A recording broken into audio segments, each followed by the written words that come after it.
पिछले वीडियो में हमने आपको तमिलनाडु के इतिहास के बारे में ज़्यादा से ज़्यादा जानकारी दे दी थी। इस वीडियो में हम कुन्नूर ज़िले से लेकर कुन्नूर किन किन चीज़ों के लिए फेमस है वो बताने की कोशिश कर रहा हूँ। तमिलनाडु का कुन्नूर अपने चाय उत्पादन के लिए प्रसिद्ध है। कुन्नूर समुद्र सतह से 1850 मीटर की ऊंचाई पर स्थित नीलगिरी पर्वतमाला की ऊटी के बाद दूसरा सबसे बड़ा पर्वतीय स्थल है। ये नीलगिरी पर्वतमाला को जाने वाले ट्रैकिंग अभियानों के लिए एक आदर्श स्थल माना जाता है। इसका निकटतम विमान क्षेत्र कोयम्बटूर अंतर्राष्ट्रीय विमान क्षेत्र है। यहाँ से लगभग 56 किलोमीटर दूर स्थित है। जिला मुख्यालय ऊटी के बाद ये शहर नीलगिरी पहाड़ियों में दूसरा सबसे बड़ा शहर है।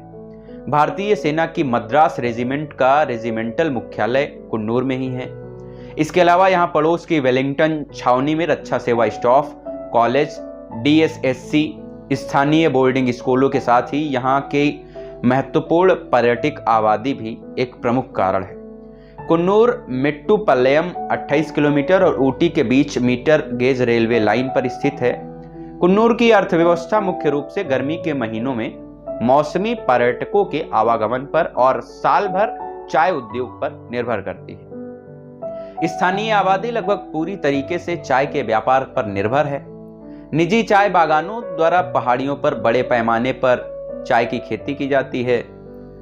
यहाँ पर चारों तरफ ताजा हरी चाय की पत्तियां छाई आपको दिखेंगी, जिन्हें तोड़कर स्थानीय लोग कारखानों में ले जाकर विभिन्न प्रक्रियाओं के बाद पैक करके बिक्री के लिए कुन्नूर, कोयम्बटूर और कोचीन के नीलाम घरों में ले जाया करते हैं। पर्यटन की बात करें तो पास में मुख्य आकर्षण सिम्स पार्क है, जो अच्छी तरह से व्यवस्थित एक छोटा सा वनस्पति उद्यान है जहां पौधों की कई किस्में उपलब्ध हैं। ये 12 हेक्टेयर में फैला है। ये ऊटी के दक्षिण में तकरीबन 19 किलोमीटर दूर है और सड़क व ट्रेन दोनों रास्तों से यहाँ पहुंचा जा सकता है। यहाँ पर गर्मियों के हर वर्ष में फलों के मेले का भी आयोजन किया जाता है। लैम्स रॉक कोयम्बटूर के मैदानों को ऊपर से चाय और कॉफी के बागानों का एक शानदार नजारा दिखाता है। लैम्स रॉक से थोड़ा आगे लेडी कैनिंग की सीट है, जहां से नीलगिरी का विहंगम दृश्य नजर आता है। पर्यटक लेडी कैनिंग की सीट से डॉल्फिन सीट तक ट्रैक कर सकते हैं, जो कुन्नूर से 12 किलोमीटर दूर है। पास ही लॉज फॉल्स है, जो कुन्नूर से 5 किलोमीटर की दूरी पर है। फॉल्स से दरूग तक ट्रैक करना संभव है, जो कुन्नूर से 13 किलोमीटर की दूरी पर स्थित है। दरूग को पक्कासूरन कोट्टई भी कहते हैं। दरूग में 16वीं सदी के एक किले के ध्वंसावशेषों को देखा जा सकता है। किला 750 मीटर की ऊंचाई पर स्थित है। कुन्नूर में घूमने के लिए सिम्स पार्क एक महत्वपूर्ण जगह मानी जाती है। 12 हेक्टेयर के क्षेत्र में फैले इस उद्यान में पौधों की 1000 से अधिक प्रजातियों का संग्रह है, जिसमें मैग्नोलिया, पाइन्स, पेड़ फर्न और कैमेलिया भी शामिल है। वनस्पति उद्यान को आंशिक रूप से जापानी शैली में विकसित किया गया है और इसका नाम 1874 में मद्रास क्लब के सचिव जेडी सिम के नाम पर रखा गया है। पार्क का मुख्य आकर्षण मई में आयोजित होने वाली वार्षिक फल और सब्जी प्रदर्शनी का है। यह संस्थान तेंदू, अनार और खुबानी के लिए राज्य कृषि विभाग का एक अनुसंधान केंद्र है। Dolphin's nose view point Coonoor से 10 किलोमीटर की दूरी पर है। यह केवल नीलगिरी पहाड़ियों के विशाल प्रसार का ही नहीं, बल्कि कैथरीन फॉल्स का भी एक विहंगम दृश्य प्रदान करता है। डॉल्फिन्स नोज के रास्ते में कुन्नूर से लगभग 5.5 किलोमीटर की दूरी पर शानदार परिदृश्य तथा चाय और कॉफी के बागानों को देखने का एक सुविधाजनक स्थान लैम्स रॉक पड़ता है। कुन्नूर से 13 किलोमीटर की दूरी पर स्थित दरूग एक किले के ध्वंसावशेषों के साथ अतीत में ले जाता है आपको, जहां पर टीपू सुल्तान ने 16वीं शताब्दी में कभी इस किले का प्रयोग किया था। इस राजसी झरना कुन्नूर से 5 किलोमीटर दूर मेट्टुपालयम के रास्ते में पड़ता है। ऊटी के पहाड़ी स्थल को पहाड़ी स्थलों, जिसे हिल स्टेशन भी कहते हैं, की रानी के रूप में भी जाना जाता है। यह कुन्नूर के पश्चिमोत्तर में 19 किलोमीटर की दूरी पर स्थित है। ऊटी एक बेहद लोकप्रिय पर्यटन स्थल है।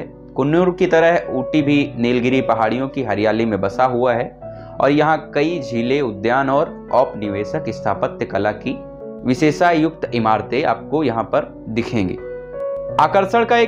आकर्षण की एक मुख्य जगह विद्युत स्टेशन है, जो सेल्स के निकट 1000 किलोवाट के आसपास बिजली की आपूर्ति करता है।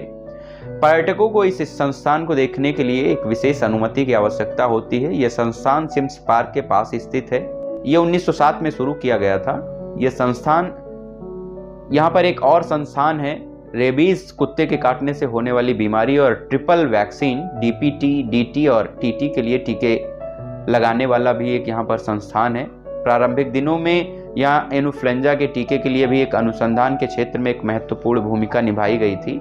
अब ये ऊतक संवर्धन, रेबीज प्रतिरोधक टीके TCARV और DPT समूह के टीकों के लिए भी यहाँ पर एक संस्थान मिलता है।